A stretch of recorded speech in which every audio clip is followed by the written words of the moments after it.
పరిశుద్ధ గ్రంథమైన బైబిల్ గ్రంథములో నుండి ఆదికాండం 22వ అధ్యాయము మొదటిలో నుండి దేవుని యొక్క వాక్య భాగం మనం చూసినట్లయితే, దేవుడు అబ్రహాముతో మాట్లాడినప్పుడు అబ్రహాముని దేవుడు అన్నాడు, అబ్రహామా అని పిలిచినప్పుడు అబ్రహాము వెంటనే మాట్లాడిన మాట ఏంటంటే, చిత్తము ప్రభువా. ఏంటంట? చిత్తము ప్రభు ఏంటంటే నువ్వేం చెప్తావో. చిత్తము ప్రభు అని అర్థం ఏంటంటే, మీరు ఏ మాట సెలవిస్తారో నేను ఆ మాటను నెరవేరుస్తాను. మీరు ఏం పని చెప్తారో నేను ఆ పనిని చేస్తాను. మీరు ఏదంటారో అది చెప్పండి, నేను చేస్తాను అన్నారు. అబ్రహాము చిత్తము ప్రభు ఎప్పుడైతే అన్నాడో, దేవుడు అబ్రహాముతో మాట్లాడుతున్నాడు, అబ్రహామా నీవు ప్రేమించుచున్న ఒక్కడై ఉన్న నీ కుమారుడిని మోరియా దేశానికి తీసుకెళ్లి నేను చూపించిన పర్వతములలో ఒక పర్వతం మీద అతను ఏం చేయాలంటే దహన బలిగా అర్పించమన్నాడు. దేవునికి స్తోత్రం. హల్లెలూయా. ఎలా అర్పించాలంట? దహన బలిగా అర్పించమన్నాడు. ఎవరిని అర్పించమన్నాడు? కానీ ఎవరినైతే ప్రేమిస్తున్నాడో, ఎవరి మీదైతే పంచప్రాణాలు పెట్టుకున్నాడో, ఆ ఒక కొడుకు తప్ప మరొక కొడుకు లేక 100 సంవత్సరాల తర్వాత నిరీక్షణ కలిగితే ఇచ్చిన బిడ్డ వరకు బిడ్డ అంటున్నాడు దేవుడు, నాకు దహన బలిగా బిడ్డను నీవు నాకు అర్పించమంటున్నాడు. దేవునికి స్తోత్రం. ఈ రోజున దేవుని మాటలు వింటున్న నీవు, దేవుని ఆరాధనకు వచ్చిన నీవు, దేవుని ఎలాగ ఆరాధిస్తున్నావు? దేవునికి ఎలాంటిది కాలికిస్తున్నావు? దేవునికి నువ్వు ఏమి ఇవ్వగలుగుతున్నావు? నీకు నచ్చింది ఇస్తున్నావా లేక దేవునికి నచ్చింది ఇస్తున్నావా? పిల్లలు చాలా మంది వారికి నచ్చనిది, వారికి పనికిరాంది, వారికి తేడా ఉండాలి, అది అవసరంగా ఉంది, అది అడ్డుగా ఉందంటే తీసుకెళ్లి మందిరంలో పెట్టుకునే వాళ్ళు ఉన్నారు. ఇది ఎలాగా మాకు అవసరం లేదండి, ఇది ఎలాగా మాకు ఇబ్బంది అయిందండి, ఇది ఎలాగా మాకు కొంచెం ఇంట్లో పని చేస్తలేదు, తీసుకెళ్లి బాగు చేసుకొని మందిరంలో పెట్టుకునే వాళ్ళు ఉన్నారు. ఈ రోజున చాలా మంది దేవుని పనికి ఎప్పుడు చేస్తావు, దేవునికి ఎప్పుడు నువ్వు దేవునికి ఇస్తున్నావంటే, నీకు ఇష్టమైంది దేవుడికి కావాలి, నీకు నచ్చంది కాదు, నీకు పనికిరాంది కాదు, నీ పని అయిపోయిన తర్వాత కాదు, దేవునికి నువ్వు ఎప్పుడు కావాలంటే యవన కాలంలో దేవుని సన్నిధిలో నువ్వు వాడబడాలి. వయసు అంతా అయిపోయిన తర్వాత, బలమంతా అయిపోయిన తర్వాత, ఆరోగ్యం అంతా పాడైపోయిన తర్వాత, ఊరు పమ్మని కాలి రమ్మంటే ఇప్పుడు వస్తాను ప్రభా, నేను ఆరాధిస్తాను ప్రభా, నా కాళ్ళు ప్రభా, నా కళ్ళు ప్రభా అంటే కాదు. కానీ దేవుడు నీకు బలం ఇచ్చినప్పుడు, దేవుడు నీకు ఆరోగ్యం ఇచ్చినప్పుడు, దేవుడు నీకు ప్రియులారా అన్ని విషయాలలో మేలు చేసినప్పుడు, ఏ మేలైతే పొందుకున్న మేలు బట్టి దేవుడి సన్నిధికి వెళ్ళి దేవుని ఆరాధించే వ్యక్తిగా ఉంటారు. అందుకని దేవుడు అంటారు, చాలా మంది ఎవరి కాలంలో బలమంతా లోకంలో వాడుతారు, దేవుడికి ఎవరని. ఎవరి కాలంలో దేవుడికి ఎవరు, ఎవరి బలాన్ని దేవుడికి ఎవరు, ఎవరి కాలంలో వయసులో ఉండగా దేవుని ఆరాధించరు. ఏదో ఒక బలహీనత వచ్చిన తర్వాత ప్రభుత్వం వీరికి వస్తామంటారు. చాలా మంది బాల్యం నుండి దేవుని సన్నిధికి వస్తారు, ఎవరి కాలం వచ్చిన తర్వాత దేవుని మందిరాన్ని విడిచి లోకంలోనికి వెళ్ళిపోయి మళ్ళీ ఆరోగ్యం పోయిన తర్వాత దేవుడే జ్ఞాపకం చేసుకుంటూ మళ్ళా వస్తారు. ఈరోజు నేను అంటున్నాను, దేవుడు నీకు ఏది ఇష్టమో అది దేవుని బలిపీఠం మీద పెట్టే వ్యక్తిగా ఉండాలి. అబ్రహాము బహుధనవంతుడు. అబ్రహాము ఇంటి దగ్గర రోజుకి 400 మంది భోజనం చేస్తారు. అంటే ఒక పెళ్లి అనమాట, రోజుకి ఒక చిన్న సైజు పెళ్లి. ఉదయం 400 మంది, మధ్యాహ్నం 400 మంది, సాయంత్రం 400 మంది భోజనం. ఆ తల్లి సారాకు తల్లి కనుకున్న ఓపిక చెప్పాలి. ఒక 10 రోజులు ఎవరికైనా నలుగురు వండి పెట్టాలంటేనే చాలా తీసుకొస్తుంది. రోజుకి 400 మంది కాదు, కొన్ని సంవత్సరాలు పిల్లలు అబ్రహాం ఇంటి దగ్గర భోజనం చేస్తానే ఉన్నారు.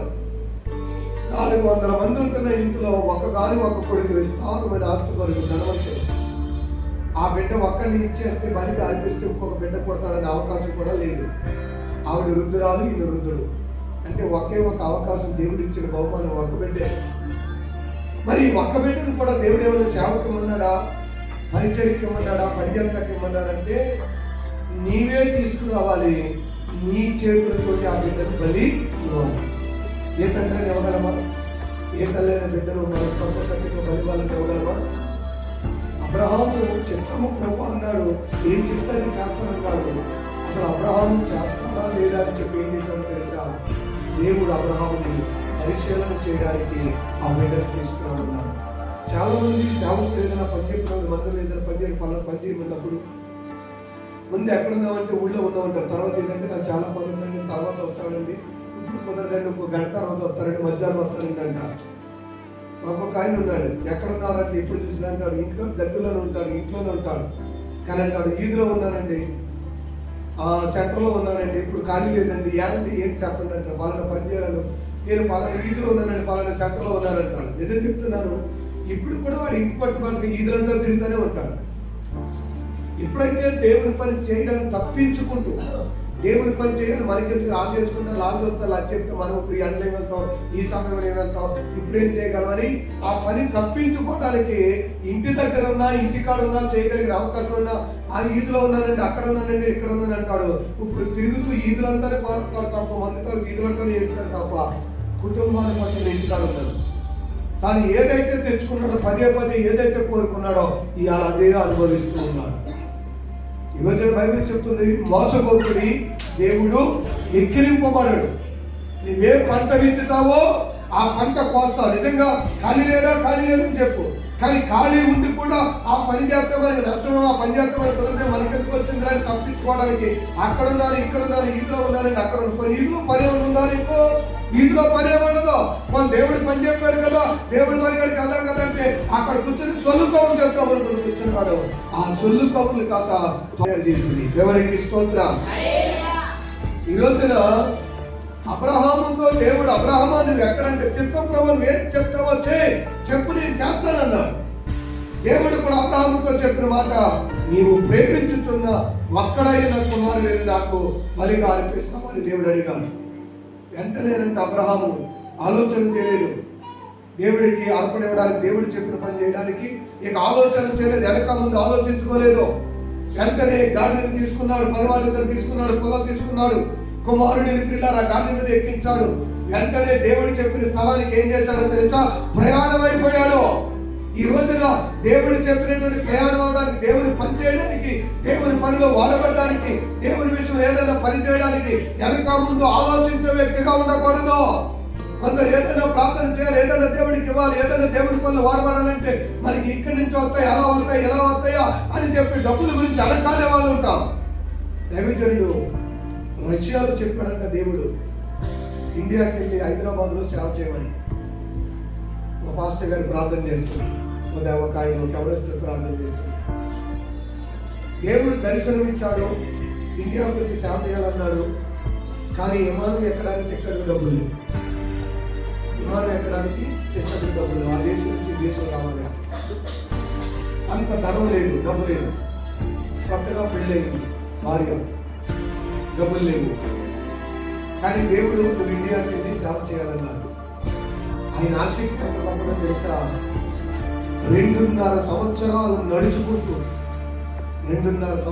నడుచుకుంటూ రష్యా నుండి పిల్లల పాకిస్తాన్ నుంచి భారతదేశానికి వచ్చి తెలంగాణలో పిల్లల దేవుని యొక్క పరిచర్య చేశాడు సేవకుడు. దేవునికి స్తోత్రం.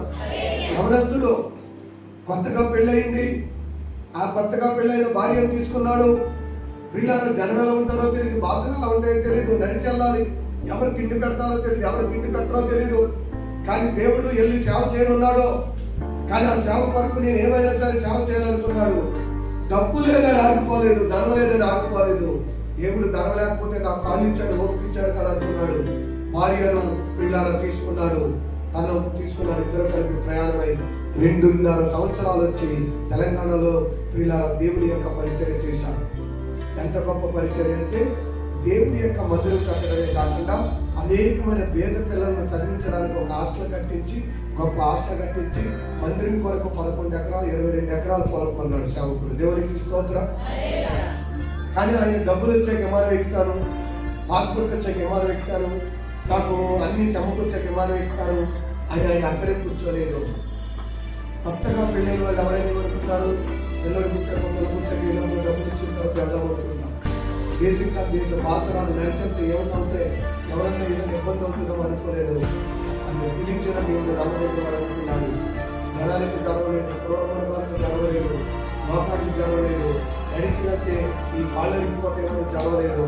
ఆయన ఏం చేశాడో తెలుసా, దేవుని మాట కొరకు 2.5 సంవత్సరాలు కొన్ని దేశాలు దాటి నడుచుకుంటూ పిల్లరా దేవుడు చెప్పిన స్థలానికి వచ్చి సేవ చేశాడు. ఈరోజు మనం చేయగలమా? అబ్రహాం చేసిన పని కూడా అదే. వెంటనేనంట కొన్ని రోజులు ఆలోచించుకోలేదు, నిర్ణయం తీసుకోలేదు. ఏదైనా దేవుని పని చేసేటప్పుడు చాలా సార్లు ఆలోచిస్తాం. మనం ఎప్పుడు ఆలోచించాలని బైబిల్ చెప్తుందంటే, దేవుని పని చేసే విషయంలో ఇది ఎలాగవుతుందని కాదు, విశ్వాసం దేవుని మీద ఆలోచించి నువ్వు ముందు పడి చేసే వ్యక్తిగా ఉండాలి. అందుకనే అబ్రహాం ఎంత మాత్రం ఆలోచించలేదు. వెంటనే అతడు ఏం చేశాడో తెలుసా? తన దగ్గర ఉన్న గాడిదను తీసుకున్నాడు. ప్రయాణమై దేవుడు చూపించిన స్థలానికి అబ్రహాము బయలుదేరాడు. ఈరోజు నువ్వు బయలుదేరగలవా? ఈరోజు దేవునికి నీకు ఇష్టమైనది ఇవ్వగలవా? దేవుని దగ్గర నువ్వు దాచుకున్నది ఇవ్వగలవా?